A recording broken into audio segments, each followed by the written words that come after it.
Hello students, daily classes में आपका स्वागत है। राजस्थान चतुर्थ श्रेणी कर्मचारी मॉडल पेपर 2 हम करने जा रहे हैं, जिसकी बुक पूरे राजस्थान में आपकी अवेलेबल है। आपने इतना ज्यादा प्यार दिया, सम्मान दिया, उसके लिए बहुत बहुत धन्यवाद। आज हर घर में ये पुस्तक पहुंच चुकी है। बच्चे पूरा विश्वास कर रहे हैं। कई बच्चे कमेंट भी कर रहे हैं कि सर आप जो मॉडल पेपर करवा रहे हो उसमें एग्जाम में क्वेश्चन मिलेंगे क्या? 100% आपको क्वेश्चंस मिलेंगे। क्यों मिलेंगे? क्योंकि वो सारी चीजें मैं आपके लिए कवर कर रहा हूं जो आपको सिलेक्शन दिलवा देंगी। वो सारी चीजें मैंने कवर की है। और अभी जो मैं आपको मॉडल पेपर बता रहा हूं उसमें एक्स्ट्रा फैक्ट वही बता रहा हूं जो एग्जाम में आपके काम आएंगे, जो आपको सिलेक्शन दिलवाएंगे। तो अब अंतिम समय में जो मैं चीजें करवा रहा हूं उनको आप घोल के पी जाओ, रट लो उनको, बाकी सब मेरे पे छोड़ दो। 100% आप सिलेक्शन लेकर जाओगे। 100% आपका सिलेक्शन होगा ही होगा। यही मॉडल पेपर आपकी एप्लीकेशन में भी अवेलेबल है। कंप्लीट कोर्स जो आप ले रहे हो 299 का, उसमें भी आपके ये मॉडल पेपर अवेलेबल है।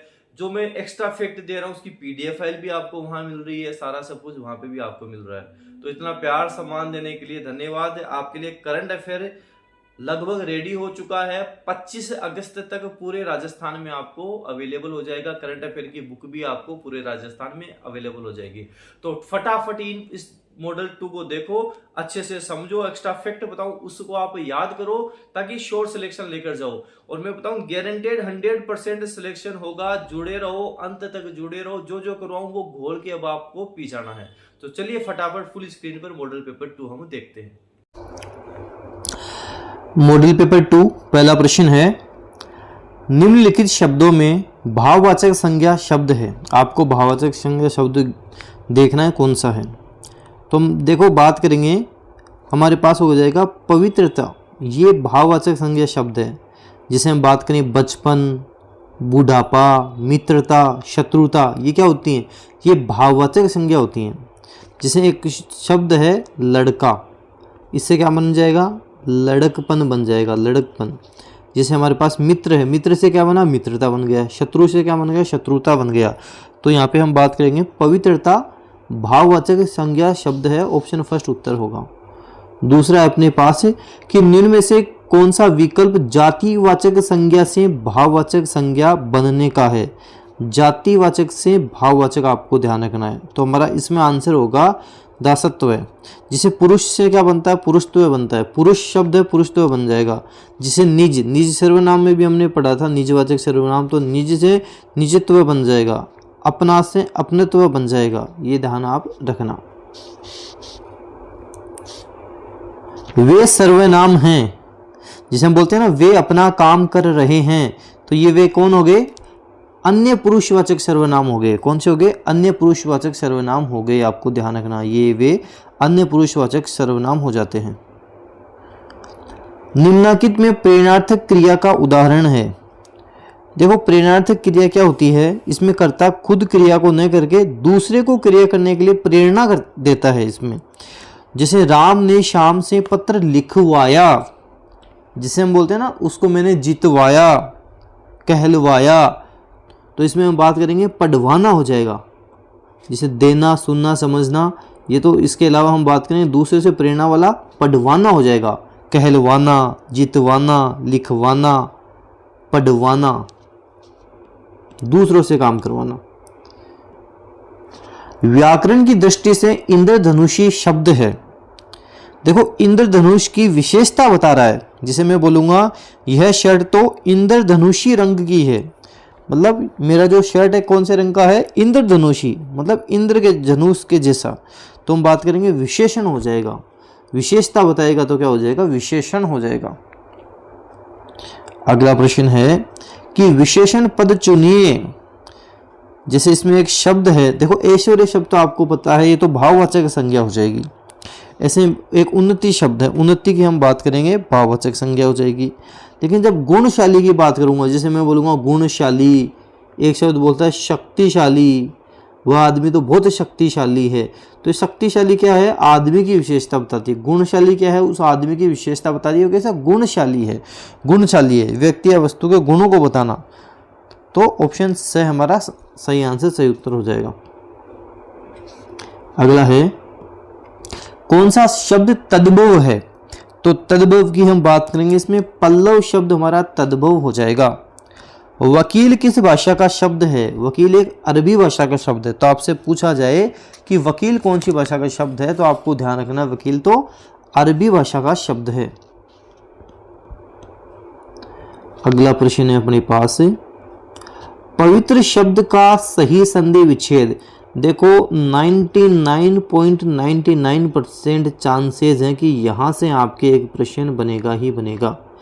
पवित्र शब्द का संधि विच्छेद रट लेना, एग्जाम में अयादी संधि का एग्जाम्पल पूछा जाता है। पो प्लस इत्र से पवित्र शब्द बनता है। इस संधि में क्या होता है, ए ऐ ओ औ, इनका हो जाता है ऐ आय औ आओ, ऐ आय औ और आओ, इसमें चेंज हो जाते हैं। ए ऐ ओ औ, ऐ आय औ आओ में चेंज हो जाते हैं। तो आपके बोले पवित्र, तो कौन से पवी, अवी में आएगा, पवी अवी में, सॉरी पवित्र शब्द की हम बात करें, हाँ अवी आ जाएगा। ये पो प्लस इत्र बनेगा, ए ऐ ओ वाले में आएगा ये, तो ऐ आय औ इसी में आएगा ये, पवित्र शब्द बन जाएगा। ओ पो प्लस इत्र, ओ दिख रहा है आपको, तो पो प्लस इत्र से पवित्र शब्द बनेगा। ऑप्शन 10 सही होगा। और ये जो अयादी संधि है, यहाँ से एग्जाम में प्रश्न बन जाते हैं। जैसे इसके कुछ एग्जाम्पल्स हैं जो एग्जाम में बार बार आते हैं। जैसे अयादी संधि से बने शब्द, जैसे एक तो नयन बार बार आता है, नयन हो गया, चयन हो गया, शयन हो गया। शब्द भी रट लो, इनको सीधा आंसर करना है। पवन हो गया आपके, भवन हो गया आपके, हवन हो गया, विनायक हो गया, विनायक भी पूछते हैं, विधायक पूछ लिया जाता है, नायक हो गया, गायक हो गया। ये फिक्स शब्द हैं और इसको रट लेना, अयादी संधि एग्जाम में पूछा जाता है। मनोदशा शब्द में कौन सी संधि है, ये भी बड़ा इंपॉर्टेंट है। मनोदशा शब्द में कौन सी संधि है, एग्जाम में पूछा जाएगा। विसर्ग संधि हो जाएगी। क्यों हो जाएगी, क्योंकि मनय प्लस दशा से मनोदशा शब्द बना है। और भी शब्द बनते हैं, जैसे हम बात करें मनय प्लस बल से मनोबल शब्द बन जाता है। ऐसे मनय प्लस जय, मनय प्लस जय मनोज शब्द बनता है। मनय मन में जन्म लेने वाला, तो मनोज बन गया। सरय प्लस जय सरोज, मतलब जल में जन्म लेने वाला, कमल की बात हो रही है।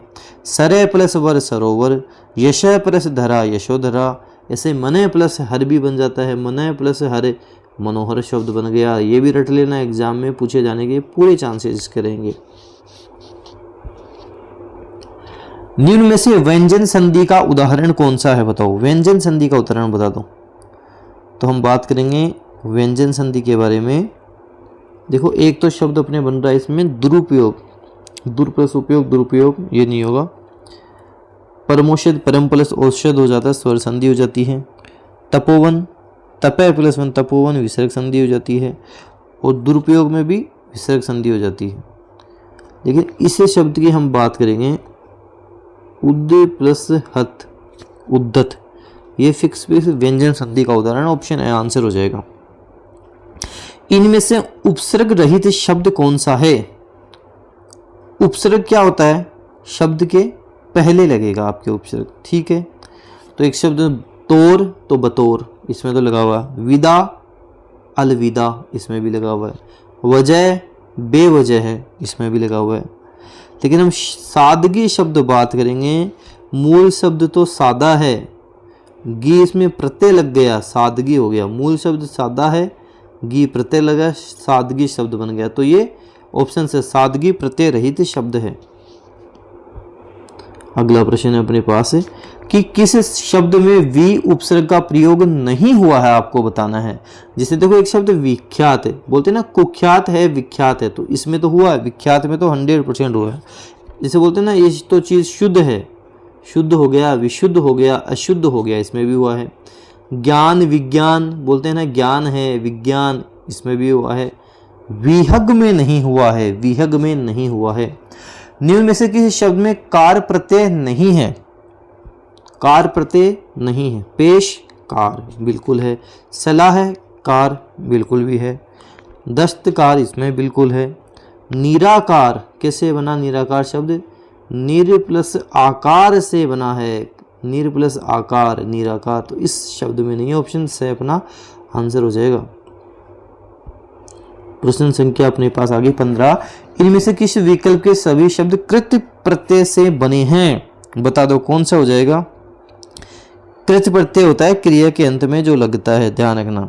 तो हम बात करेंगे कारक और भगोड़ा। अपने पास उत्तर होगा, आंसर होगा कारक भगोड़ा। घोर शब्द का प्रयोग बता दो। घोर शब्द का प्रयोग हो जाएगा अपने पास कठिन हो जाएगा, कठिन हो जाएगा। देखो कुछ पर्यायवाची शब्द हैं जो आपके पूछने के एग्जाम में पूरे चांसेस हैं। उसमें एक आता है कनक। कनक किसको बोलते हैं? सोने को बोलते हैं, सोना, सोने को बोलते हैं। कनक समान कलेवर, आप ये सुना होगा आपने भी, सोने को बोलते हैं कनक। पूछने के पूरे चांसेस हैं। हाटक भी बोल सकते हैं इसको, जिसके पास सोना होता है वो करता है नाटक, तो याद रखना हाटक, हाटक भी बोल सकते हैं। जात रूप भी बोलते हैं इसको, हेम भी इसको बोलते हैं, जात रूप भी बोलते हैं, हेम भी बोलते हैं, कंचन भी बोल देते हैं, कंचन बड़ा इंपॉर्टेंट है, हिरण्य भी बोल देते हैं। ये सारे किसके हैं? सोने के हैं, सोना। तो कनक, सोना, हाटक, हेम, जातरूप, हिरण्य, कंचन, सारे याद रखना सोने के पर्यायवाची शब्द, सारे के सारे आपको ध्यान रखने हैं। चलो अगला देखते हैं। अब एक देखो, ये जो पीडीएफ फाइल भी आपको मैं प्रोवाइड करवाऊंगा, इसमें भी आपको मैंने काफ़ी चीज़ें लिख रखी हैं, वो भी आप देख लो। अगला प्रश्न देखते हैं। घोर का हमने देख लिया, कठिन। अगला है अपने पास अनुकूल का विलोम शब्द। आपको बताना है कि अनुकूल का विलोम शब्द क्या होगा। तो अनुकूल, प्रतिकूल, अनुकूल, प्रतिकूल। जिस पर अभियोग लगाया गया हो वाक्यांश के लिए उपयुक्त शब्द इनमें से क्या होगा? अभियोग जिस पे लगाया उसे हम अभियुक्त बोल देंगे। क्या बोल देंगे? अभियुक्त, उसको हम बोल देंगे। प्रश्न संख्या 19, 20 दोनों अपने पास आ गए हैं। किस क्रम में शुद्ध वर्तनी नहीं है? गरिष्ठ, तस्करी, नीरव, चातुराई। चातुराई नहीं होता है, चतुराई होता है। बोलते हैं ना चतुराई, क्या होता है? चतुराई होता है, चातुराई नहीं होता, चतुराई। क्रिया के जिस रूप से उसके होने का समय मालूम हो उसे हम क्या कहते हैं? उसे हम काल कहते हैं। ये हमारे पास 20 प्रश्न हो गए हिंदी के। अब हम बात करते हैं कुछ जीके के बारे में। स्टार जितने लगा सको लगा लेना, एग्ज़ाम में 100% बनने वाला प्रश्न है। कुछ बच्चे कमेंट कर रहे हैं कि सर आपके मॉडल पेपर से क्वेश्चंस आएंगे क्या? 100% आपके एग्ज़ाम में क्वेश्चन आपको देखने को मिल जाएंगे, क्योंकि इसी तरह के मैंने क्वेश्चंस तैयार करें जो एग्ज़ाम में मिले। राजस्थान के इतिहास के पिता के नाम से कौन जाना जाता है? कर्नल जेम्स टोड जाना जाता है। क्यों? इन्होंने राजस्थान के लिए राजस्थान शब्द का प्रयोग किया, ठीक है। रायथान का इन्होंने किया, रायथान, और रजवाड़ा शब्द का भी प्रयोग इन्होंने किया। तो राजस्थान, रायथान, रजवाड़ा, तीनों शब्द का प्रयोग कर्नल जेम्स टोड ने किया। ध्यान रखना। हल्दी घाटी के युद्ध को मेवाड़ की थर्मोपली की इन्होंने कहा, कर्नल जेम्स टोड ने कहा। गुरु शिखर जो राजस्थान की सबसे ऊंची चोटी है, 1722 मीटर जिसकी हाइट है, माउंट आबू सिरोही में जो है, उसको इन्होंने संतों का शिखर कहा। लेकिन एक चीज जो यहाँ आपको कंफ्यूज करेगी कि राजस्थान के लिए राजपूताना शब्द का प्रयोग किसने किया था? ये जॉर्ज थॉमस ने किया था। जब राजपूताना पूछे, जब राजपूताना शब्द पूछा जाए, तब आंसर क्या करोगे? जॉर्ज थॉमस करोगे। रट लेना, एग्जाम में गलती मत कर देना। ऐसे आपके पास अगला प्रश्न है कि जयपुर में स्थित हवा महल का निर्माण किसने करवाया? देखो, जयपुर में हवा महल है। हवा महल में 5 अक्षर हैं, मतलब 5 मंजिला हैं, और जिन्होंने निर्माण करवाया उनके भी 5 अक्षर आएंगे टोटल। तो सवाई प्रताप सिंह ने हवा महल का निर्माण करवाया। जयपुर में है, 5 मंजिला है, ठीक है। सवाई प्रताप सिंह। एक आपसे सवाई जय सिंह के बारे में पूछ लिया जाता है। जयपुर की स्थापना हम बात करेंगे किन्होंने की थी। जयपुर की स्थापना 18 नवंबर 1727 सवाई जय सिंह ने की थी, ठीक है। सवाई की उपाधि इनको किन्होंने दी थी? औरंगजेब ने दी थी। औरंगजेब ने सवाई की उपाधि दी थी। तो ये इनके बारे में थोड़ा ध्यान रखना, पूछा लिया जाता है एग्जाम में आपसे। हर्ष पर्वत कहाँ है बताओ? राजस्थान में हर्ष पर्वत कहाँ है? हर्ष पर्वत सीकर में है। जब उदयपुर की बात करेंगे, झीलों की नगरी है उदयपुर। उदयपुर के बारे में आगे और भी बताऊंगा आपको, अभी ध्यान रखो, झीलों की नगरी है। जयपुर के बारे में पूछे, जयपुर की स्थापना 18 नवंबर 1727 को। जयपुर की स्थापना कब हुई? 18 नवंबर 1727 को हुई थी। और राजस्थान का सर्वोच्च पठार कौन सा है? राजस्थान का सर्वोच्च पठार उड़िया का पठार है। याद नहीं हो, ऐसे याद रखना कि राजस्थान का जो सर्वोच्च पठार है वो उड़ता है। क्या करता है? वो उड़ जाता है, उड़ जाता है। तो उड़िया का पठार है। हाइट कितनी है? 1360 मीटर इसकी हाइट है, ऊंचाई 1360 मीटर है। कहाँ है ये सिरोही में है, माउंट आबू सिरोही में। अगला देखते हैं, वाल्मीकि ने हमारे प्रदेश के लिए किस शब्द का प्रयोग किया था? वाल्मीकि ने, महर्षि वाल्मीकि ने मरुकांतार शब्द का प्रयोग किया था। मरु मतलब मरुस्थल, कांतार मतलब जंगल, तो मरुकांतार शब्द का प्रयोग किया था। और बता दूं, राजस्थान शब्द का प्राचीनतम प्रयोग राजस्थानी अद्वितीय नाम से उल्लेख बसंतगढ़ शिलालेख सिरोही में मिलता है। ये भी ध्यान रखना। खीमल माता मंदिर के पास बसंतगढ़ शिलालेख सिरोही में मिलता है, ये भी ध्यान रखना। तेजाजी के घोड़े का नाम आपको बताना है कि इनके घोड़े का क्या नाम था। तो इनके घोड़े का नाम लीलन था, लीलन। और किरण काबरा किसका घोड़ा था? मेहाजी मांगलिया, लोक देवता मेहाजी मांगलिया, लोक देवता मेहाजी मांगलिया के घोड़े का नाम बता दो। किरण काबरा था। लीलागर किसका घोड़ा था? लीलागर देव नारायण जी का था। किसका था? देव नारायण जी का था। अगला प्रश्न देखते हैं, राजस्थान में पर्यावरण और जलवायु परिवर्तन निदेशालय की स्थापना किस वर्ष में हुई थी? तो राजस्थान में पर्यावरण और जलवायु परिवर्तन निदेशालय की स्थापना हम बात करेंगे 2019 में हुई थी। आप ध्यान रखना। एक अच्छा सा प्रश्न आपसे पूछता हूं, बताना कि 2025 में राजस्थान की कितनी हस्तियों को पद्मश्री सम्मान मिला? 2025 में बताना है कितनी हस्तियों को पद्मश्री सम्मान मिला। पद्मश्री सम्मान कितनी हस्तियों को मिला? 3 हस्तियों को मिला। टोटल कितनी हैं? 3 हस्तियां। 3 कौन कौन है? एक तो हमारे पास बैतुल बेगम है। कौन है? बैतुल बेगम है, बैतुल बेगम है। एक तो इनको मिला, बैतुल बेगम को मिला। नागौर की हैं, मांड गायिका हैं, इनको मिला। एक वैसे ही आपको ध्यान रखना है, बैजनाथ महाराज। किसको मिला? बैजनाथ महाराज को मिला, बैजनाथ महाराज को मिला। 2 नाम। और ये प्रश्न एग्जाम में पूरे बनने के चांसेस रहेंगे पद्मश्री का। तो बैतुल बेगम, बैजनाथ महाराज। बैजनाथ महाराज कहाँ के? लक्ष्मणगढ़ शिखर के। एक इनको मिला। एक अपने पास है शीन काफ निजाम। कौन है? शीन काफ निजाम, एक इनको मिला। शीन काफ निजाम को मिला, जोधपुर के हैं, उर्दू शायर हैं, इन तीनों को मिला। तो वैसे बैतुल बेगम, वैसे ही बैजनाथ महाराज। तो बैतुल बेगम, बैजनाथ महाराज और शीन काफ निजाम क्यों चर्चा में रहे 2025 में? पद्मश्री के लिए तीनों चर्चा में रहे। रट लेना, एग्जाम वालों से पूछा जाएगा प्रश्न, बड़ा इंपॉर्टेंट प्रश्न है। ठीक है, बैजनाथ महाराज भी अपने मिट गए और बैतुल बेगम भी हमने हटा दिया। 2025 का पद्मश्री ये आपके पूरा हमने हटा दिया है। अगला प्रश्न है, हरित राजस्थान योजना आरंभ की गई। हरित राजस्थान योजना कब आरंभ की गई? 2009-10 में आरंभ की गई थी। ध्यान रखना, 2009-10 में आरंभ की गई थी। अगला प्रश्न एग्जाम में छपने वाला प्रश्न है, आपके चतुर्थ श्रेणी कर्मचारी के लिए 100% इंपोर्टेंट प्रश्न है, क्योंकि यहाँ से 3-4 बातें जो पूछी जाती हैं। राजस्थान में मावठ द्वारा होने वाली वर्षा किस फसल के लिए सुनहरी बूंदें होती हैं? गेहूं के लिए होती है। देखो, राजस्थान में जो शीत ऋतु में वर्षा होती है, पश्चिमी विक्षोभों से ही वर्षा होती है। भूमध्य सागर से उठे, कहाँ से उठे? भूमध्य सागर से उठे पश्चिमी विक्षोभों से बरसात होती है। मावठ इसे हम कहते हैं, जो रब्बी की फसल के लिए, कौन सी फसल के लिए? रब्बी की फसल के लिए। रब्बी की फसल के लिए सुनहरी बूंदें होती है, गोल्डन ड्रॉप्स होती है। तो रब्बी की फसल कौन कौन सी हैं? गेहूं, जौ, चना, सरसों, मटर, तारामीरा, ये सारी गेहूं की फसलें हैं। गेहूं, जौ, सॉरी रब्बी की फसलें हैं सारी। गेहूं, जौ, चना, सरसों, मटर, तारामीरा। तो ये सारा जो मैंने फैक्ट बताया सब ध्यान रखना, एग्जाम में यहाँ से प्रश्न बनता है। माही नदी का किनारा क्या कहलाता है? माही नदी के किनारे को हम क्या कहते हैं? कांठल कहते हैं। क्या कहते हैं? कांठल। माही नदी के बारे में थोड़ा सा बता देता हूँ। राजस्थान में माही नदी के अपवाह क्षेत्र को बांसवाड़ा में छप्पन का मैदान और प्रतापगढ़ में कांठल का मैदान कहते हैं। माही नदी है, इसको हम वागड़ की गंगा, कांठल की गंगा, दक्षिण राजस्थान की गंगा कहते हैं। और यह नदी कर्क रेखा को 2 बार काटती है। माही नदी कर्क रेखा को 2 बार काटेगी और उल्टे यू आकार में बहती है। कौन सी नदी उल्टे यू आकार में बहती है? माही नदी।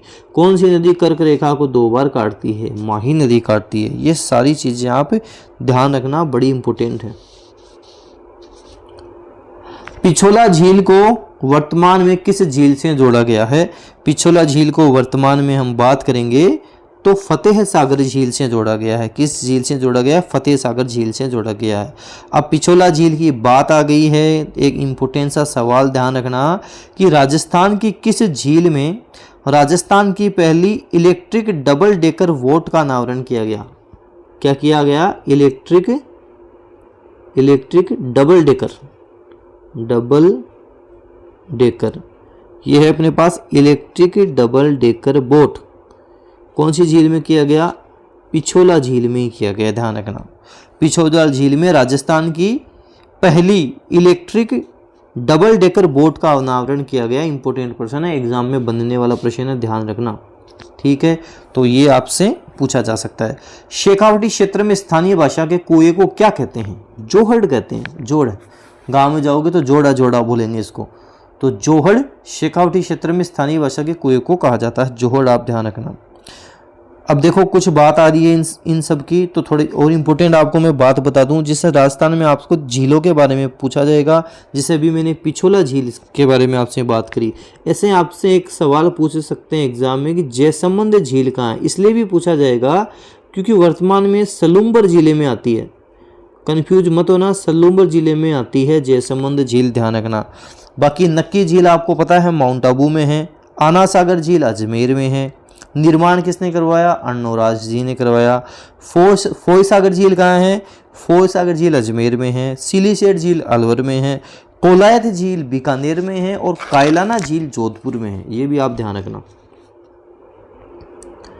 अगला प्रश्न है अपने पास है, काकाजी की बावड़ी राजस्थान में कहाँ स्थित है?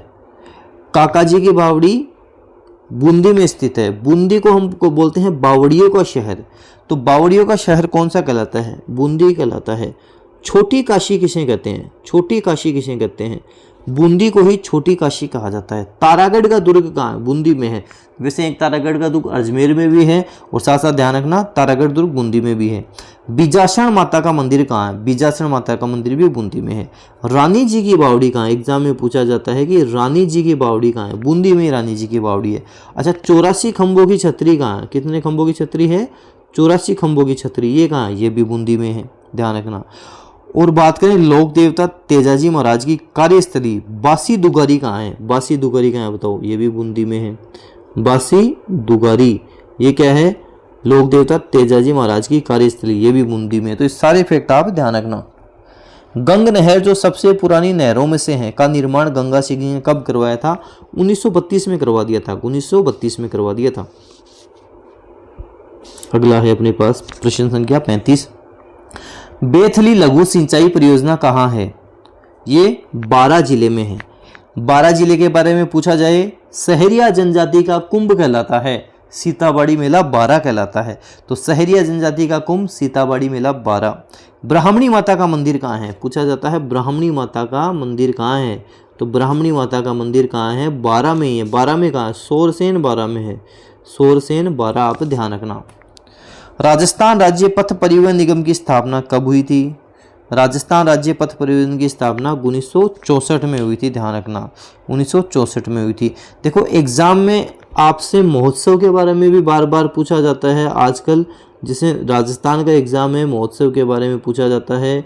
अभी मार्च में थार महोत्सव हुआ था, ध्यान रखना। 11 से 12 मार्च को कहाँ हुआ था थार महोत्सव? बाड़मेर में हुआ था। जैसलमेर मत टिकाना, बाड़मेर में थार महोत्सव हुआ था, ध्यान रखना। थीम थी रंग रेगिस्तान के। थीम क्या थी इसकी? थार महोत्सव की 2025 के थार महोत्सव की थीम थी रंग रेगिस्तान के, ये भी ध्यान रखना।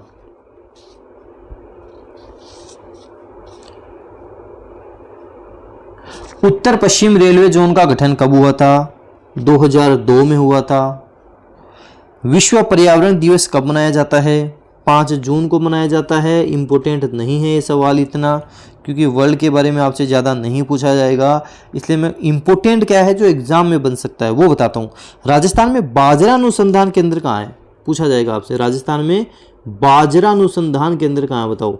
बाजरा अनुसंधान केंद्र बता दो कहाँ है। ये गूडामलानी बाड़मेर में है। कहाँ है? गूडामलानी बाड़मेर में है बाजरा अनुसंधान केंद्र। रट लेना, इंपॉर्टेंट सवाल मैंने आपको बता दिया है। और एक सवाल और इंपॉर्टेंट बता देता हूँ आपको कि राजस्थान की पहली फिल्म सिटी कहाँ बनाई जा रही है।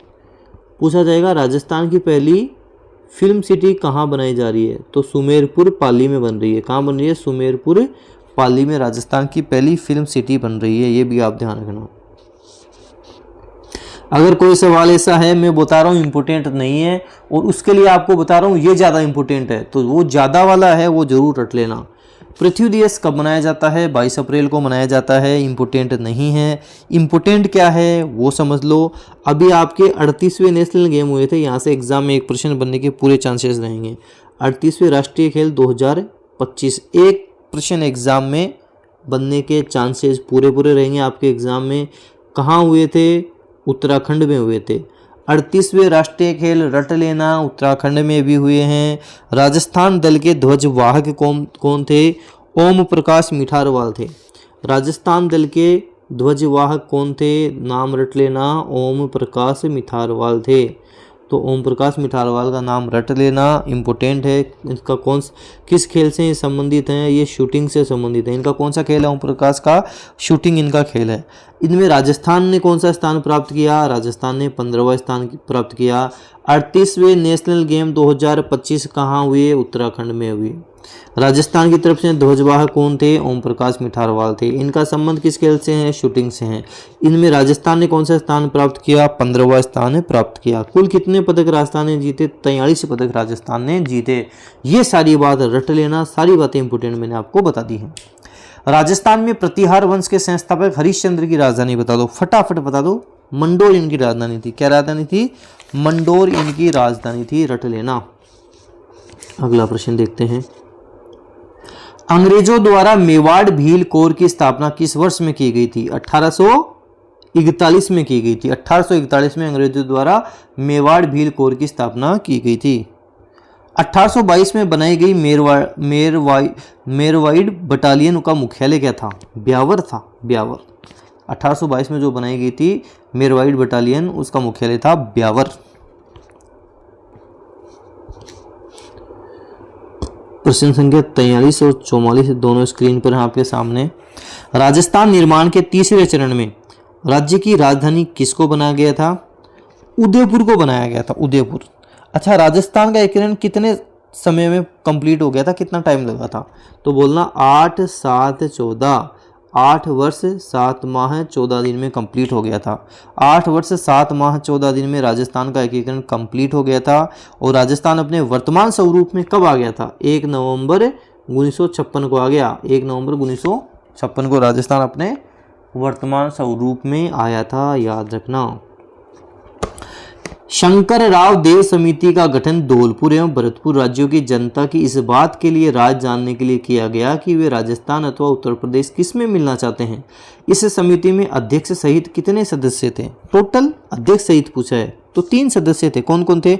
एक तो शंकर राव देव थे, जो आपको यहाँ पे दिख गया, ये तो थे अध्यक्ष इसमें।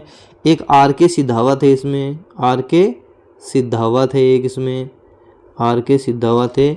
और एक अपने प्रभु दयाल थे, प्रभु दयाल थे। तो टोटल अध्यक्ष सहित 3 सदस्य, ध्यान रखना है। किसानों के समर्थन में आंदोलन शुरू करने वाली मारवाड़ लोक परिषद की स्थापना किस वर्ष में हुई थी? बताओ। 1938 में। 19 दूनी 38, ऐसे बोलना, 19 दूनी 38, याद हो जाएगा। 1938 में हुई थी। उदयपुर, भीलवाड़ा व चित्तौड़गढ़ में अधिकांश कौन सी बोली बोली जाती है? उदयपुर वाला क्षेत्र हो गया, मेवाड़ वाला क्षेत्र हो गया, भीलवाड़ा, चित्तौड़, कौन से मेवाड़ वाले क्षेत्र हैं, तो यहाँ मेवाड़ी बोली जाती है। कौन सी? मेवाड़ी भाषा बोली जाती है। हमीर रासो किस भाषा का ग्रंथ है? ये हमीर रासो, पूरा ले लेते हैं क्वेश्चन। हमीर रासो किस भाषा का ग्रंथ है? संस्कृत भाषा का ग्रंथ है। हमीर रासो किसने लिखा? जोधराज ने लिखा था, जोधराज सारंगधर हमीर रासो। अगला है कि तगड़ी कहाँ पहनी जाती है? तगड़ी, तागड़ी कहाँ पहनते हैं इसको? इसको हम कमर में पहनते हैं, कमर में पहनते हैं, ध्यान रखना। जब आपके सिर के बारे में पूछा जाए, सिर के पहनने वाले आभूषण, तो सिर में तो बोरला पहनते हैं, शीश फूल पहनते हैं, रखड़ी पहनते हैं, मेमंद पहनते हैं। मेमंद तो कई बार एग्जाम में पूछा गया है, मेमंद पहनते हैं। फीणी पहनते हैं, फीणी भी कई बार पूछा गया है, सिर के आभूषण है, फीणी पहनते हैं। जब आपसे पूछा जाए नाक के आभूषण, नाक में कौन कौन से आभूषण पहनते हैं, तो नाक में लौंग हो गई, नथ हो गई, चौंप हो गई। चौंप कहाँ पहना जाता है? नाक में पहना। चौंप हो गई, बारी हो गया, बेसर हो गया, ये नाक में पहना जाता है। जब आपसे कान के बारे में पूछे तो कान की नाक बोल दिया मैंने ना, नाक के आभूषण बता दिए मैंने आपको। जब आपसे कान का बारे में पूछा जाए तो सुरलिया, पीपल पन्ना, चंपाकली, टोंटी ये हैं। गले के बारे में पूछा जाए, गले या छाती, तो हालरो, बजंटी, मांदलिया हैं। कमर के बारे में आपसे पूछा जाए, कंदोरा रट लेना, बार बार एग्जाम में पूछा जाता है। कंदोरा आभूषण कहाँ पहना जाता है? कमर में पहना जाता है। कंदोरा हो गया, झालरो हो गया, ये कमर में पहने जाते हैं। और दांत के बारे में पूछे तो रखन, चूंप, मेख, धांस दांत में पहने जाते हैं। कंदोरा आभूषण स्त्रियां शरीर के किस भाग में पहनती हैं? देखो आगे ना, कंदोरा कमर में पहना जाता है, कमर। कंदोरा हो गया, झालरो हो गया, झालरो भी कमर में पहनते हैं। तगड़ी हो गया, ये भी कमर में पहनते हैं, ध्यान रखना आप। और हम बात करें दांत के, मैंने बताई दिए। चलो आगे चलते हैं। संत धन्ना का जन्म किस जिले में हुआ था? संत धन्ना जी का जन्म तो हम बात करेंगे टोंक जिले में हुआ था। धन्ना भगत के गुरु कौन थे? रामानंद इनके गुरु थे। कौन थे? रामानंद गुरु थे। राजस्थान का एकीकरण कितने चरणों में संपन्न हुआ? 7 चरणों में संपन्न हुआ। और YouTube पे आप डेनियल क्लासेस में जाके देखना, लाखों लोगों ने वीडियो देखा है, 10-15 मिनट में मैंने करवा रखा है। 7 चरणों में पूरा हुआ था। 18-25-18, 30-15, 26-1, मामा मंजन करती है, देखना ट्रिक के साथ मैंने सारा करवा रखा है। सावन के सोमवार को किस देवता की पूजा की जाती है? शिव जी की पूजा की जाती है। सावन के सोमवार को शिव जी की पूजा की जाती है। कृष्णा विलास महल स्थित है, कहाँ स्थित है? उदयपुर में स्थित है। कृष्णा विलास महल की हम बात करेंगे, उदयपुर में स्थित है। थोड़ी सी जोधपुर के बारे में बात कर लें क्या?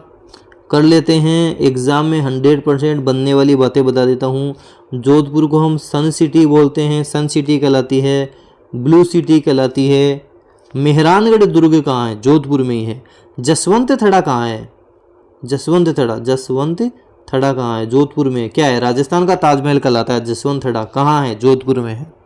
उम्मेद भवन कहाँ है? उम्मेद भवन भी जोधपुर में है। अजीत भवन हो गया। राजस्थान राज्य न्यायिक अकादमी हो गया। राजस्थान हाई कोर्ट मुख्य पीठ कहाँ है? जोधपुर में है। एक थंबा महल हो गया जोधपुर में। अच्छा, चांद बावड़ी भी है जोधपुर में, जो आभानरी दौसा में है चांद बावड़ी, वैसे एक चांद बावड़ी जोधपुर में भी, ध्यान रखना। भटियाणी जी का महल है, बालसमंद झील है, माचिया सफारी पार्क है, राई का बाग है, ओसिया मंदिर है, आई माता मंदिर है, सच्चिया माता मंदिर, सारे जोधपुर में देखने को मिलेंगे। पटवों की हवेली कहाँ स्थित है?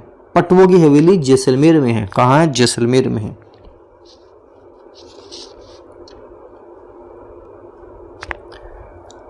भीलों द्वारा विवाह के अवसर पर किया जाने वाला नृत्य क्या कहलाता है? हाथी मना कहलाता है। याद रख लेना, रट लेना, हाथी मना कहलाता है। कर्नल जेम्स टोड ने भीलों को वन पुत्र कहा था। क्या कहा था? वन पुत्र कहा था कर्नल जेम्स टोड, राजस्थान के इतिहास के जो पिता हैं। अच्छा, भीलों के नृत्यों की हम बात कर लेते हैं तो घेर नृत्य हो गया, युद्ध हो गया, घूमरा हो गया, गौरी या राई नृत्य हो गया, ये भीलों के नृत्य हैं। गौरी या राई नृत्य भी भीलों के हैं। विख्यात लोक नाट्यकार नानूराम एवं दुलिया राणा किस ख्याल से संबंधित रहे हैं? इनके बारे में हम बात करेंगे। शेखावटी से संबंधित रहे हैं। शेखावटी सही उत्तर होगा। राजस्थान में पर्यटन विभाग की स्थापना कब हुई थी? बताओ। 1956 में हुई थी। 1956। राजस्थान की प्रथम पर्यटन नीति किस वर्ष में घोषित की गई थी? ये 2001 में घोषित की गई थी। सदाबहार प्रश्न एग्जाम में पूछा जाएगा 2001 में। कागजी टेराकोटा के लिए प्रसिद्ध है, बताओ। तो कागजी टेराकोटा के लिए अलवर प्रसिद्ध है। क्या प्रसिद्ध है? अलवर प्रसिद्ध है। अलवर, राजस्थान का नगर निगम जो बना था अलवर। इन व्यक्तियों में से कौन कैबिनेट मिशन का सदस्य नहीं था? बताओ कौन नहीं था? विलियम वुड नहीं थे, विलियम वुड नहीं थे, बल्कि पैथिक लॉरेंस भी था, क्रिस्प भी था, एलेक्जेंडर भी था। संविधान सभा में विभिन्न प्रांतों के लिए 292 सदस्यों का निर्वाचन होना था। इनमें से कांग्रेस के कितने प्रतिनिधि निर्वाचित होकर आए? तो कांग्रेस के 208 प्रतिनिधि निर्वाचित होकर आए थे, 208। संविधान सभा का प्रथम अधिवेशन कहाँ हुआ था? तो संविधान सभा का प्रथम अधिवेशन दिल्ली में हुआ था। कहाँ हुआ था? नई दिल्ली, दिल्ली में हुआ था, ध्यान रखना। अगला देखते हैं।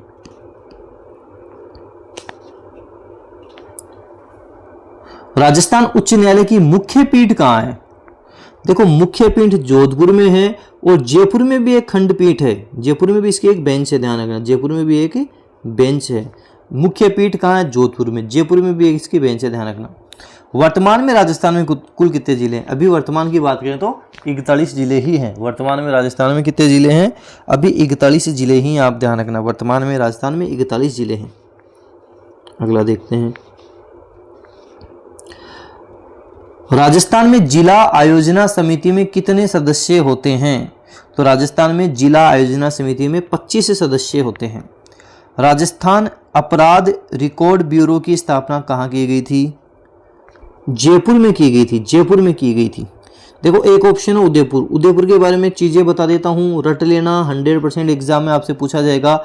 एकलिंग जी का मंदिर कहाँ है? उदयपुर में है। जगत का अंबिका मंदिर उदयपुर, जगदीश मंदिर उदयपुर, सास बहु मंदिर उदयपुर, सज्जनगढ़ दुर्ग कहाँ है? उदयपुर में है।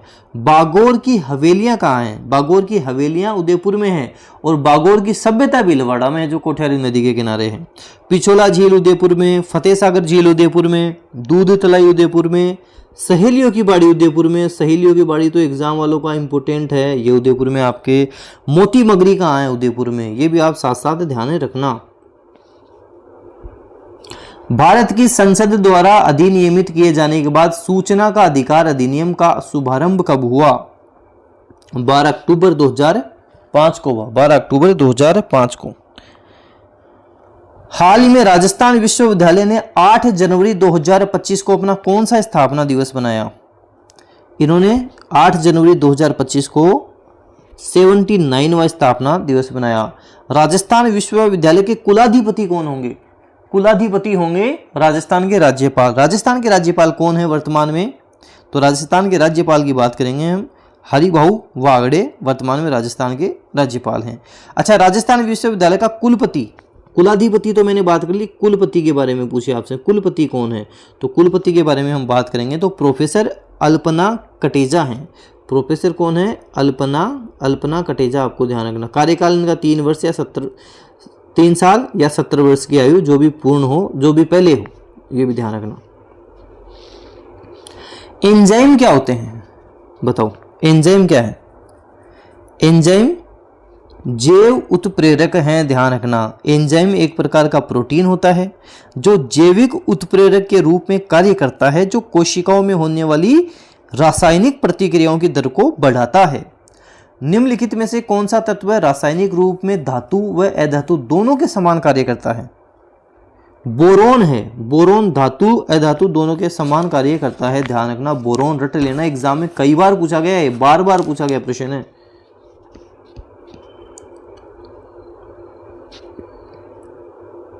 जब प्रकाश एक माध्यम से दूसरे माध्यम में जाता है तो निम्न में से कौन सा एक अपरिवर्तित रहता है? ध्यान रखना, एक माध्यम से दूसरे माध्यम में जाएगा तो प्रकाश की गति और तरंग दैर्ध्य बदल जाएंगे। गति बदल जाएगी, वेग बदल जाएगा, तरंग दैर्ध्य बदल जाएगा, तीव्रता बदल जाएगी, लेकिन आवृत्ति जो फ्रीक्वेंसी होती है वो चेंज नहीं होगी, ध्यान रखना। पुरुष जिन संगठक होता है, पुरुष जिन संगठन पूछा है, जो लिंग निर्धारण हेतु भी जरूरी होता है, जिम्मेदार होता है, वो XY होता है, XY।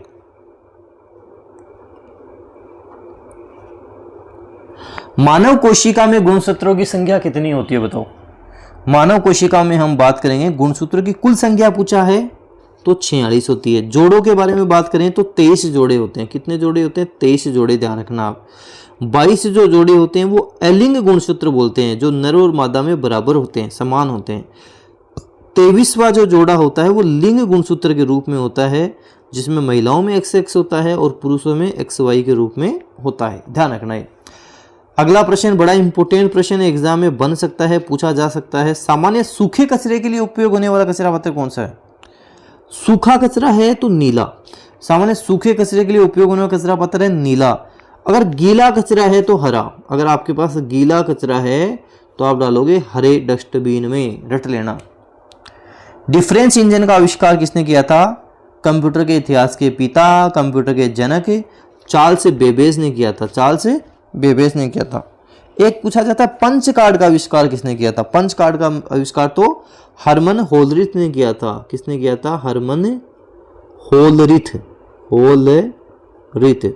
हरमन होलरिथ हैं जिन्होंने पंच कार्ड का आविष्कार किया था, ये ध्यान रखना।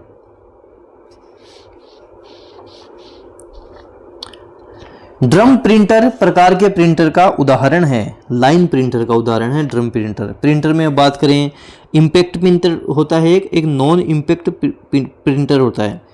इम्पैक्ट प्रिंटर की बात करें तो डॉट मैट्रिक्स हो जाएगा, डेजी व्हील हो जाएगा।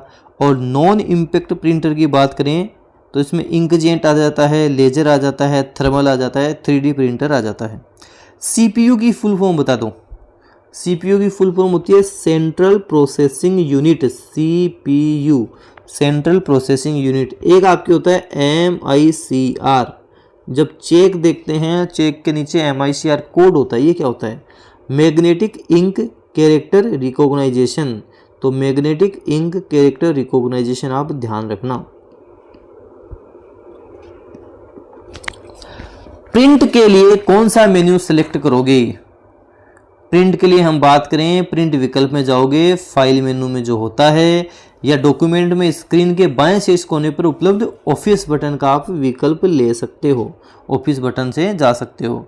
अच्छा, प्रिंट प्रीव्यू पूछे थे आपसे तो control CTRL, control plus F2 बराबर प्रिंट प्रीव्यू आप दोगे।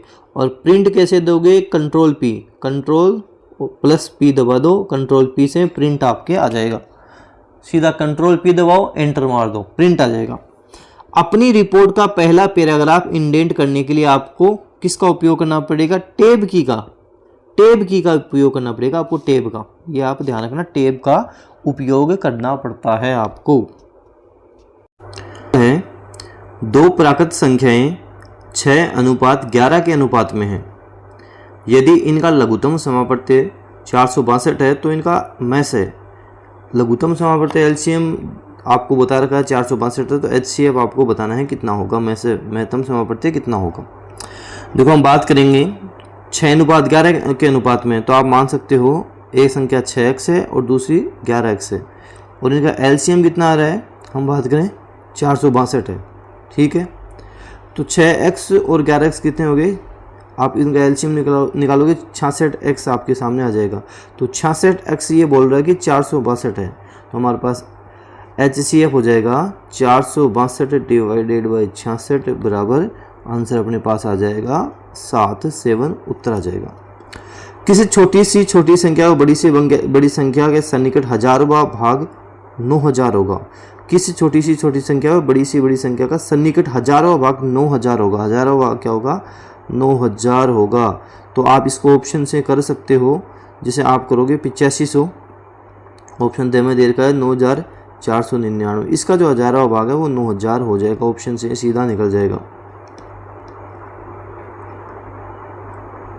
1 से 30 तक की प्राकृत संख्याओं का औसत ज्ञात कीजिए। औसत का वैसे फॉर्मूला राशियों का योग बटे राशियों की संख्या, इसको हम देखेंगे तो n+1/2 हो जाएगा। तो आपको 30 तक पूछा है तो n+1/2 31/2 बराबर 15.5, 15.5 आंसर हो जाएगा। देखो अपनी बुक में इस आंसर को सही कर लेना, इसमें दे देगा लेकिन ब होगा। उसमें बुक में क्या हुआ था कि आपके ये जो 83 नंबर और 84 नंबर क्वेश्चन, इसमें आंसर था अपने ब 83 और 84 में, और द, और वो गलती से उल्टा हो गया, द ब हो गया, उसमें टाइपिंग मिस्टेक हो गई। तो आप ध्यान रखना, ब और द उत्तर है। इनमें क्या उत्तर है? इसमें ब है, इसमें द है, उल्टा हो गया था, द ब हो गया था। अगला कि 50 प्रेक्षणों का औसत 30 निकाला गया। ठीक है। परंतु बाद में पता चलता है कि एक प्रेक्षण 49 के स्थान पर 99 पद ले लिया गया। तो प्रेक्षणों के सही औसत को आपको ज्ञात करना है। सही औसत क्या होगा? सिंपल सवाल है। 50 प्रेक्षणों का औसत कितना निकाला गया? 38। तो 50 गुना 38 आपके सामने आएगा 1900। ठीक है। फिर ये बाद में बोल रहा है कि पता चला कि एक का 49 के स्थान पर 99 ले लिया गया। सही कितना है? 49 ले लिया, कितना? 99। तो आप 99 घटा दो, 1801 आ जाएगा, और जो सही है वो जोड़ दो। कितना सही है? 49 सही है, तो 1850 हो जाएगा। ठीक है। टोटल निकालना है 50, सही औसत अपने को ज्ञात करना है, भाग दे लो, आपके पास 37 आंसर आ जाएगा, उत्तर आ जाएगा। इस तरह के सवाल आपके एग्जाम में बनेंगे, ध्यान रखना। राजेश ने एक टीवी 10,000 रुपये में खरीद कर 8,000 रुपये में बेच दी। तो बताओ राजेश को इस सौदे में कितने प्रतिशत की हानि हुई? देखो हानि तो हुई है, क्योंकि किसी चीज़ को 10,000 में खरीदा है और उसको कम में बेचा, तो हानि हुई है। कितनी हानि हुई? सीधी दिख रही है, 2,000 रुपये की उसको हानि हुई है। ठीक है। अब पूछ रहे हैं कि कितने प्रतिशत की हानि हुई है, तो 2000 गुणा हम कर देंगे 10,000 बट्टा 100। ये हानि, ये क्रय मूल्य हो जाएगा, गुणा 100, 0 से 0 कट जाएगा, तो हमारे 20% इसमें हानि आ जाएगी।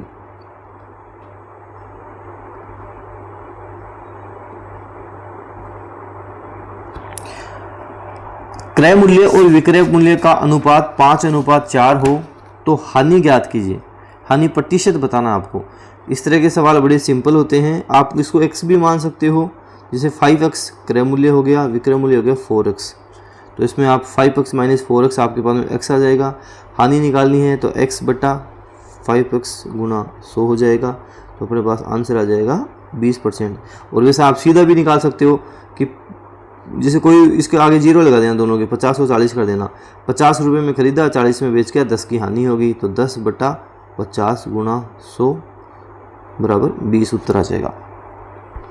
रचना, चलो ऊपर ले लेते हैं रचना को, ये लो। रचना के वेतन में 30% वृद्धि कर दी गई। यदि बढ़े हुए वेतन में 30% कमी कर दिया जाए तो रचना के वेतन में कितने प्रतिशत की कमी होगी? देखो मैंने रचना का वेतन मान लिया कि 100 वेतन है, ये लो, शुरुआत में कितना वेतन है? 100 रुपये वेतन है। बोल रहा है कि 30% वृद्धि कर दी, ये लो कर दी, 130 हो गया, ये रचना का वेतन हो गया। यदि बढ़े हुए वेतन में 30% की मैं कमी कर दूं, 130 का 30% कितना होगा? लास्ट का 0 छुपा लो, तो 13 को 3 से गुणा कर दो, 39 कितना हो जाएगा? 39। ये आपको बोल रहा है कि 30% कम कर देना है, ये मैं कम कर दूंगा, तो आप ये 30 कम कर दोगे तो 9% की सीधी सीधी अपने पास से कमी आ जाएगी, सीधा सीधा 9% की कमी हो जाएगी, क्योंकि ये कितना हो जाएगा? 139 है, तो 30 बढ़ा था, 9 कम हो गया। अगला सवाल है, एक चुनाव में 2 प्रत्याशी थी। जीतने वाले प्रत्याशी को कुल मतों का 65% मत प्राप्त हुआ और वह 900 मतों से विजयी हुआ। ज्ञात कीजिए कि मतदाता सूची में कितने विजयी हुआ। ज्ञात कीजिए कि मतदाता सूची में कितने मतदाताओं का नाम दर्ज है, आपको बताना है। देखो 2 ही मतदाता हैं, एक ए है एक बी है। ठीक है। ये बोल रहा है कि जीतने वाले को 65% प्राप्त हुआ। ठीक है। मतदाता 2 ही हैं, जब जीतने वाला 65 ले गया तो हारने वाला कितना ले गया? 35% ले गया। ठीक है। उसके बाद में बोल रहा है कि 65% मत प्राप्त हुए और वह 900 मतों से विजयी हुआ। ठीक है। 900 मत कहाँ से आए उसके पास? ये 900 मत उसके पास ज़्यादा है। अब वो 900 ज़्यादा आए तभी तो वह विजयी हुआ। तो इन दोनों का जो गैप आ रहा है आपको, 65 और 35, हम इसमें बात करेंगे 30% आपके गैप आ रहा है। अभी जो 30% है यही 900 है। इस 30% के कारण ही वह 900 मतों से विजयी हुआ। तो इसके बारे में हम निकालेंगे, तो 900 बटा 30 इसको हम करेंगे तो हमारे पास सीधा सीधा उत्तर आ जाएगा, 3 तिया कट के 3000 अपने पास से आंसर आ जाएगा।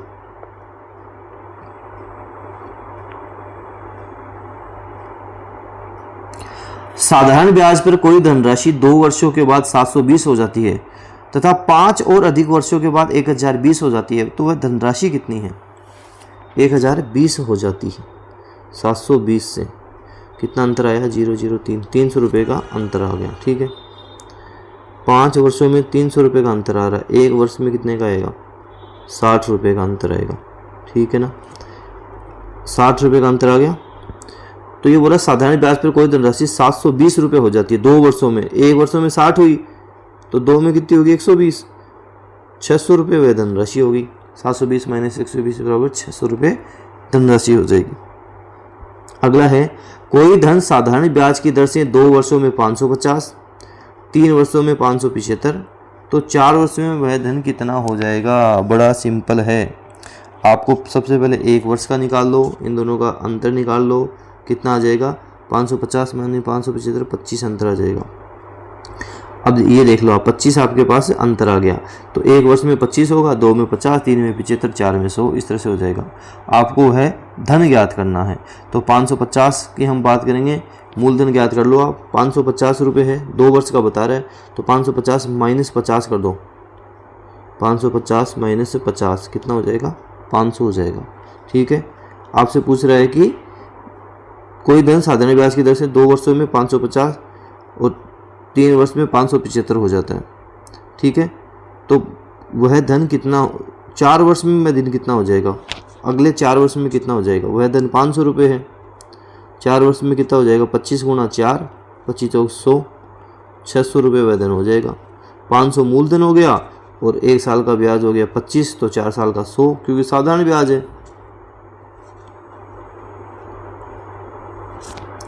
कोई धनराशि चक्रवृद्धि ब्याज से 4 वर्षों में 2 गुनी हो जाती है, वह राशि अपने 8 गुनी उसी ब्याज दर से कितने समय में हो जाएगी? देखो, कोई धनराशि है, अपने को बोल रहा है 4 वर्षों में 2 गुनी हो जाएगी। यहाँ देखो 4 वर्ष और कितनी हो जाएगी? 2 गुनी, मतलब 2 की स्क्वायर 1। वह धनराशि अपने 8 गुनी मतलब 2 की पावर 3 कितने वर्षों में हो जाएगी? सीधा सीधा है, तो 2 की पावर कितनी है? 3, तो सीधा सीधा 4 गुणा 3, ये जो आपको 4 दिख रहा है उसको गुणा 3 से कर दो, 12 वर्ष में हो जाएगी। सीधा सीधा आंसर आपके आ जाएगा। ऐसे अगला है कि कोई धनराशि 6 वर्ष में 2 गुना हो जाते हैं, तो वह कितने वर्षों में 8 गुना हो जाएगी? चक्रवृद्धि ब्याज की दर से इसमें पूछा है। कोई धनराशि 6 वर्ष में 2 गुनी, 6 वर्ष में 2 गुनी, 2 की पावर 1, तो वह धनराशि 8 गुनी। 6 वर्ष में कितनी होगी? 2 गुनी, तो 8 गुनी 8, 2 की पावर 3 8 हो जाएगी। तो कितने वर्षों में हो जाएगी बताओ? दोनों को मल्टीप्लाई कर दो, 6 गुना 3 बराबर 18 वर्ष में हो जाएगी। बिना पेन के इन सवालों को आप कर सकते हो। अगला सवाल है कि सोना पानी से 19 गुना भारी है तथा तांबा पानी से 9 गुना भारी है। सोने तथा तांबे को किस अनुपात में मिलाएं ताकि इस प्रकार की बनी धातु पानी से 15 गुना भारी हो जाए? देखो, सोना कितना गुना भारी है? 19 गुना, ठीक है। और तांबा की हम बात करें तो वह 9 गुना भारी है, ठीक है। सोना पानी से 19 गुना भारी है तथा तांबा पानी से 9 गुना भारी है। सोने तथा तांबे को किस अनुपात में मिलाएं ताकि इस प्रकार की बनी धातु पानी से 15 गुना भारी हो जाए? कितना चाहिए अपने को? 15 गुना भारी चाहिए अपने को, यही चाहिए अपने को, ठीक है। तो हम यहाँ पे करेंगे 15 माइनस 9 कर देंगे, इसको ऊपर ले लेते हैं, और यहाँ हम करेंगे 19 माइनस 15, दोनों डिजिट अपने पास आ गई। इधर 6 आ जाएगा, इधर आ जाएगा 4, 6:4, और इसको करेंगे तो ये 3:2 में अपने पास आ जाएगा। तो 3:2 सीधा ट्रिक से अपने पास सोल्व होंगे, ट्रिक से सीधा इनका आंसर आ जाएगा। अगला सवाल है क्वेश्चन नंबर 94। 0.02 और 0.32 का मध्यानुपाती याद करना है। सीधा साधा कुछ नहीं करना, ये लो रूट में इनको ले लो, 0.02 गुणा 0.32 कितना आ जाएगा? वापस हम निकालेंगे, 32 दूनी 64, 1 2 3 4, 4 बाद में पॉइंट है तो ये 4 बाद में पॉइंट लगा दिया, ठीक है। और इसको हम करेंगे तो इसका रूट कर दो तो 8 आ जाएगा, ठीक है। ये 4 बाद है तो रूट में 2 बाद पॉइंट आ जाएगा, तो ये 2 आ गया, 2 के बाद में ये दशमलव आ गया, तो कितना आ जाएगा अपने आंसर? 0.08। तो ये 0.08 सीधा उत्तर होगा। इसी तरह आपको एग्जाम में भी करने हैं, टाइम बचेगा, हाथों हाथ सोल्व हो जाएगा। 3 व्यक्ति साझेदारी में 600, 800, 1000 रुपये लगाते हैं, 480 का लाभ हुआ तो पहले व्यक्ति को कितना मिला? बड़ा आसान है, सीधा साधा देखो यहीं से हो जाएगा। इनके 2 जीरो काट दो, इसके 2 जीरो काट दो, इसके 2 जीरो काट दो। 6:8:10 और भी काटूंगा 2:2, सॉरी इसमें 2 का काट देते, 2 3 6, 2 चौका 2 5, 3:4:5। ये पूछते पहले व्यक्ति का लाभ, तो पहले व्यक्ति 3/4 3 7 5 12 गुणा 480, तो 12 चौक 48, 120 रुपये कहाँ है? ये 120 रुपये। सीधा साधा आंसर अपने पास हो जाएगा। इंग्लिश के कुछ क्वेश्चंस हैं, उनको देखते हैं। If I attended the training course I would have learn something. अगर मैं करता तो कुछ ना कुछ मैं सीखता। तो इस तरह के सेंटेंस में हैव तो आना ही आना नहीं है, शुड हैव नहीं आएगा, वुड हैव नहीं आएगा, क्योंकि ये तो शुड हैव वुड हैव तो आगे वाले सेंटेंस में आपको दिख रहे हैं, ये तो वैसे ही नहीं आएंगे और ये पास्ट में चल रहा है। तो इफ़ आई हैड, अगर मैं करता, अटेंड करता ट्रेनिंग कोर्स तो मैं कुछ ना कुछ तो सीखता, तो ये पास्ट की बात हो रही है, हैड आएगा यहाँ पे। The house with all its contents insured, ठीक है, पास्ट में चल रहा है। और यहाँ पे द हाउस की हम बात करेंगे, सिंगुलर भी है तो वर तो सीधा सीधा ही कट जाएगा, आर सीधा सीधा कट जाएगा, आपके पास हैज यहाँ पे आएगा नहीं क्योंकि पास्ट की बात हो रही है। तो अगर आपको नहीं भी आता तो सीधा सीधा वॉज अपने पास आंसर आ जाएगा। The house with all its contents was insured अपने पास उत्तर हो जाएगा। Please post this letter, please post this letter, तो हमारे पास इसका पैसिव हो जाएगा। सीधी सीधी बात करेंगे, प्लीज इसको आप पकड़ लो तो you are requested to post this letter हो जाएगा। You are requested to post this letter अपने पास आंसर हो जाएगा।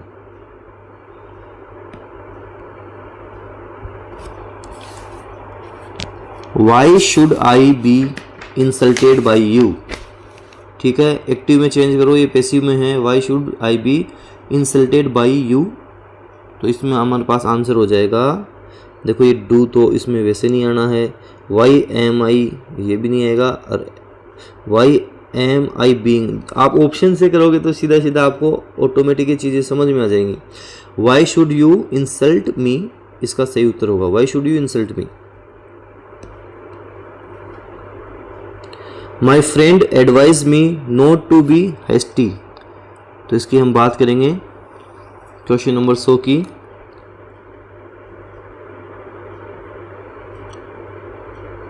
देखो इसमें एस लगा लेना, वैसे आपकी बुक में तो सही करा हुआ है। Don't be hasty my friend advise me, first अपना आंसर हो जाएगा। Don't be hasty my friend advise me हो जाएगा। इसको भी आप फ्रेंड करना, बुक में तो मैंने करेक्शन कर दिया था, ये पीडीएफ फाइल है उससे मैं करवा रहा हूँ। तो don't be hasty my friend advise me हो जाएगा।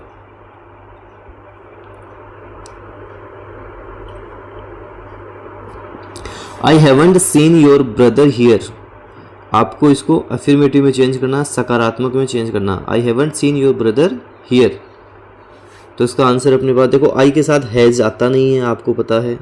आई एम सीन ये होगा नहीं, आई एम सीन नहीं आएगा क्योंकि ये हैवंट सीन में है। आई सो नहीं होगा।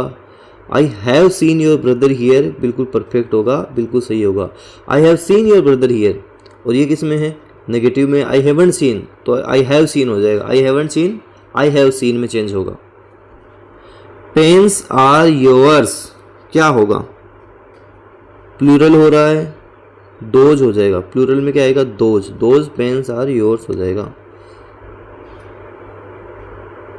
आई would like to have more coffee, I would like to have more coffee, coffee की बात हो रही है। I would like to have, few नहीं होगा, दिस नहीं होगा, एनी नहीं होगा, सम इसके साथ आता है। I would like to have some more coffee.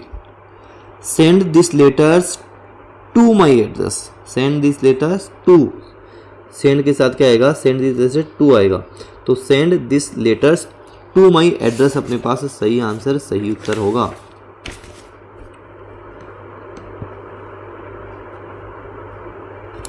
He killed himself a table knife. He killed himself with a table knife. खुद को किससे मारा? टेबल नाइफ से मारा। विद टेबल नाइफ हो जाएगा। One of my friends going abroad. One of के बाद में नाउन प्लूरल, ये देखो नाउन प्लूरल है, लेकिन वर्ब सिंगुलर आएगी तो ये सारे तो वैसे कट जाएंगे, केवल इस बचा। वन ऑफ के बाद में वन ऑफ हो गया, ईदर ऑफ हो गया, नीदर ऑफ हो गया, ईच ऑफ हो गया, इनके साथ नाउन प्लूरल होगा, वर्ब सिंगुलर होगा। He work till late night, he work till late in the night, got up early. रात को तो लेट तक काम किया लेकिन सुबह वो जल्दी उठ गया, तो he work till late in the night but got up early. तो ऑप्शन से अपना उत्तर होगा। विपत्ति कभी अकेली नहीं आती, बताओ कैसे बनेगा ये सेंटेंस। इंग्लिश में आपको बनाना है इसको। विपत्ति कभी अकेली नहीं आती, तो हम बात करेंगे मिसफॉर्च्यून नेवर कम्स सिंगल, क्योंकि ये सिंगुलर है हमारे पास तो ऐसे यस लगा देंगे हम। तो मिसफॉर्च्यून नेवर कम्स सिंगल अपने पास होगा। ये देखना, ये तो वैसे ही गलत हो जाएगा। अनफॉर्चुनेट नेवर कम नहीं होता है यहाँ पे, क्योंकि सिंगुलर है ना। डेंजर कम्स, ये तो सेंटेंस ही नहीं बना आपके। No problem come to the early, ये भी आपके गलत हो जाएगा। वैसे आप देखोगे ग्रामर से भी देखोगे बिल्कुल सही है। किस क्रमांक का सही मेल नहीं है। पेंडिंग का मतलब लंबित होता है। पर्सनल का मतलब कार्मिक होता है, बिल्कुल होता है। रेशन का मतलब रसद होता है, बिल्कुल होता है। ऑनरेरी का मतलब मानदेय नहीं होता, ये तो अवेतनिक होता है। क्या होता है? अवेतनिक होता है। देखो करंट अफेयर के कुछ क्वेश्चंस आपके सामने हैं, और ये करंट अफेयर का क्वेश्चंस आप मान लो कुछ भी नहीं है। जो एक्स्ट्रा फैक्ट में बताने जा रहा हूँ आपको, वो आपको रट लेना है, वो आपको ढंग से घोल के पी जाने हैं। 20 जनवरी 2025 को 85वां अखिल भारतीय पीठासीन अधिकारी सम्मेलन कहाँ आयोजित किया गया। और करंट अफेयर की बता दूं, मेरा पूरा प्रयास हो रहा है कि 25 अगस्त को पूरे राजस्थान में डेनियल क्लासेस के 1000 प्रश्नों की सीरीज आपको अवेलेबल हो जाए, चतुर्थ श्रेणी कर्मचारी के लिए मिल जाए। तो बताओ 20 जनवरी 2025 को 85वां अखिल भारतीय पीठासीन अधिकारी सम्मेलन कहाँ आयोजित किया गया। यह जयपुर में आयोजित किया गया। कहाँ आयोजित किया गया? जयपुर में। कुछ सवाल बता रहा हूँ, रट लेना। राजस्थान उच्च न्यायालय के 43वें मुख्य न्यायाधीश कौन बने हैं? अभी 43वें मुख्य न्यायाधीश बन गए। कितने नंबर के? 43वें। कौन बने हैं? KR श्रीराम बने हैं। रट लेना, बड़ा इंपॉर्टेंट प्रश्न है। KR श्रीराम। अब आप ये बताओ, राजस्थान उच्च न्यायालय का मुख्य न्यायाधीश है, उनको शपथ कौन दिलाएगा? अपने राजस्थान के राज्यपाल शपथ दिलाएंगे। राजस्थान के राज्यपाल कौन हैं? हरिभाऊ बागड़े हैं। हरिभाऊ बागड़े हैं, ये भी ध्यान रखना। साथ ही आप ध्यान रखना, ये जो अपने 43वें KR श्रीराम न्यायाधीश बने हैं, ये 27 सितंबर को ही रिटायर्ड भी हो जाएंगे। केवल 69 दिन का इनका कार्यकाल रहेगा। ये सारी बातें ध्यान रखना, इंपॉर्टेंट है। 14 दिसंबर 2024 को प्रधानमंत्री मोदी की अध्यक्षता में मुख्य सचिवों का चौथा राष्ट्रीय सम्मेलन कहाँ आयोजित हुआ? नई दिल्ली में आयोजित हुआ। और जो काम की बात बता रहा हूँ वो रट लो। साहित्य अकादमी नई दिल्ली द्वारा राजस्थानी भाषा पुरस्कार 2024 रट लेना। कौन देगा? साहित्य अकादमी द्वारा। साहित्य अकादमी नई दिल्ली द्वारा राजस्थानी भाषा पुरस्कार 2024 किसे मिला? रट लो। किसे मिला? मुकुट मणिराज को मिला। किसको मिला? मुकुट मणिराज को। बड़ा इंपॉर्टेंट सवाल है। मुकुट मणिराज को मिला। किसके लिए मिला? गांव अरे अम्मा काव्य कृति के लिए मिला। गांव अरे अम्मा, ठीक है, इसके लिए मिला। तो आप रट लेना, साहित्य अकादमी नई दिल्ली द्वारा राजस्थानी भाषा पुरस्कार 2024 किसे मिला? मुकुट मणिराज को मिला। कौन सी काव्य कृति इनकी? गांव अरे अम्मा के लिए। अगला सवाल है अपने पास प्रश्न संख्या 112। 24 अक्टूबर 2024 को केंद्रीय कैबिनेट ने स्पेस सेक्टर में स्टार्टअप को बढ़ावा देने के लिए आगामी 5 वर्ष के लिए कितनी राशि का वेंचर कैपिटल फंड बनाने का निर्णय लिया है? 1000 करोड़ का। कितना? 1000 करोड़ का। केंद्र सरकार ने स्मार्ट सिटी मिशन की अवधि 30 जून 2024 से बढ़ाकर कितनी कर दी है? 31 मार्च 2025 कर दी है। 31 मार्च 2025। 9 दिसंबर 2024 को विदेश मंत्री एस जयशंकर ने खाड़ी सहयोग परिषद के साथ पहली बैठक में भाग लिया। इस परिषद में कितने सदस्य हैं? इसमें 6 सदस्य हैं। कितने हैं? 6 सदस्य हैं। वर्ष 2024 में इंद्रधनुष पर्यटन सम्मेलन की मेजबानी कौन सा देश कर रहा है? नेपाल कर रहा है।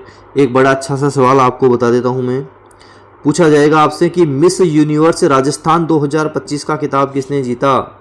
एग्जाम में प्रश्न बनेगा आपके, मिस यूनिवर्स 2025 का खिताब किसने जीता? शीना पारासर ने जीता। किसने जीता? शीना पारासर ने जीता।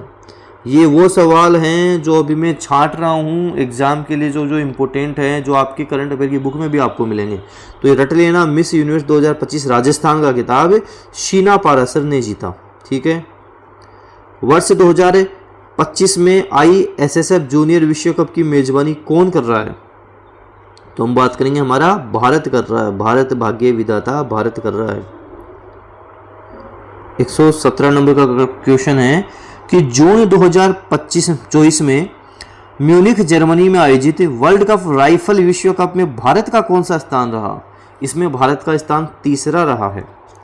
राष्ट्रीय कृषि और ग्रामीण विकास बैंक नाबार्ड के अखिल भारतीय सर्वेक्षण की 10 अक्टूबर 2024 को जारी रिपोर्ट के अनुसार ग्रामीण परिवारों की मासिक आमदनी वर्ष 2021 में बढ़कर कितनी हो चुकी है? तो हम बात करेंगे, यह 12,698 हो चुकी है। 12,698 हो चुकी है।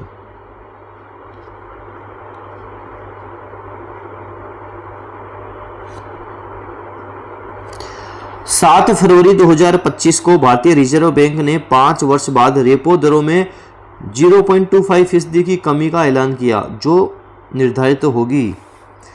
तो बताओ कितनी निर्धारित होगी? 6.25% निर्धारित होगी। 6.25%। ध्यान रखना आप। एक अच्छा सा सवाल बता देता हूँ आपको। अभी 12 जनवरी 2025 को राष्ट्रीय युवा दिवस मनाया गया।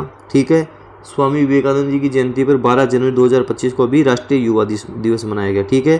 राष्ट्रीय युवा पुरस्कार 2025 किसे मिला? राष्ट्रीय युवा पुरस्कार 2025 किसे मिला? तो जोबनेर के कृषि विश्वविद्यालय के वैज्ञानिक डॉक्टर महेंद्र मीणा को मिला।